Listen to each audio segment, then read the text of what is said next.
ఒక్కసారి ఆ హిందూ మహాసముద్రం దగ్గర గమనించండి. ఏవో 3 రంగులు గాలిలో నృత్యం చేస్తున్నాయి. అవును చిత్రగుప్త, చాలా విచిత్రంగా ఉన్నది. వాటి ఏమిటో మన ల్యాప్టాప్ లో చూడుము.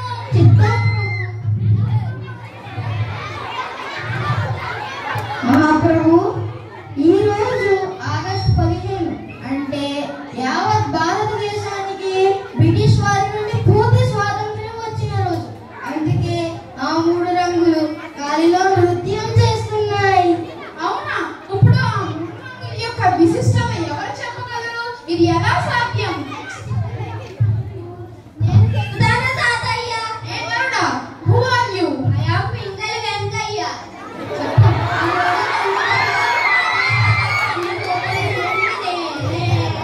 అది నేనే. అయితే వాటి విశిష్టత నువ్వు చెప్పగలవా? చిత్తం ప్రభు. మొదటిగా కాషాయము రంగు. ఇది నేను మా దేశం కోసం తన ప్రాణాల సైతం త్యాగం చేసిన వారి నిమిత్తం ఏర్పరిచినది. ఇక రెండవది తెలుపు రంగు. ఇది నేను మా దేశం ఎటువంటి కుట్ర పగ లాంటివి లేకుండా ఉండడానికి ఏర్పరిచినది. ఇంకా ఆకుపచ్చ రంగు. ఇది నేను మా దేశం పాడి పంటలతో పచ్చగా వర్ధిల్లాలని ఏర్పరిచినది. చివరిగా ఒక మాట. క్రైస్తవ హిందూ సోదరులకు కాషాయము పవిత్రము, క్రైస్తవులకు తెలుపు రంగు పవిత్రము, ఆకుపచ్చ రంగు ముస్లిం సోదరులకు పవిత్రము. మతాలు వేరైనా మేము ఒక్కటే మహాప్రభు. We are proud to be లెస్స పలికింది పింగళి వెంకయ్య. చిత్రగుప్త, ప్రభు. నాకు తొందరగా ఆ త్యాగమూర్తుల్ని చూడాలని ఉంది. ఇప్పుడు ఎలాగ సాధ్యం? One minute మహాప్రభు. మీకెంత తొందర ఎందుకు? మీకేమన్నా జబర్దస్తా? చెప్పు, ఎక్కడున్నారు వాళ్ళు? ఇప్పుడు ఎలా? మహాప్రభు, త్యాగమూర్తులు ఎందరో ఉన్నారు, కానీ అందులో కొంతమందినే పిలుస్తాను. అందులో మొదటి వారు అతి భయంకరుడు కట్ట బ్రాహ్మణుని ప్రవేశపెట్టము.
బలారా బల, ఏమి పౌరుషము!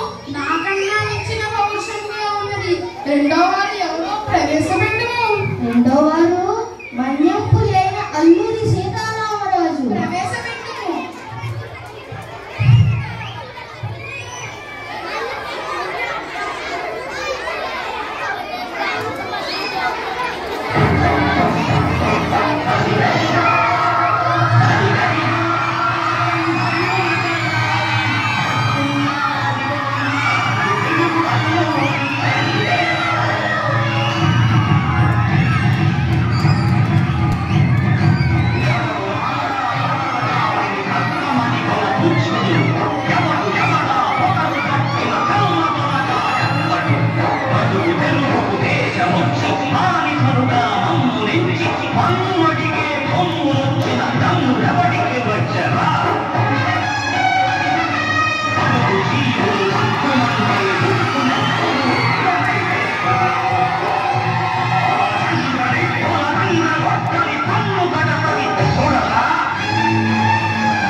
మహాప్రభు ఇప్పటి వరకు ఆయుధాలతో పోరాడిన వారిని చూశారు, కానీ ఇప్పుడు ఆయుధాలు లేకుండా పోరాడిన వారిని చూద్దారు. ఆయనే బాబు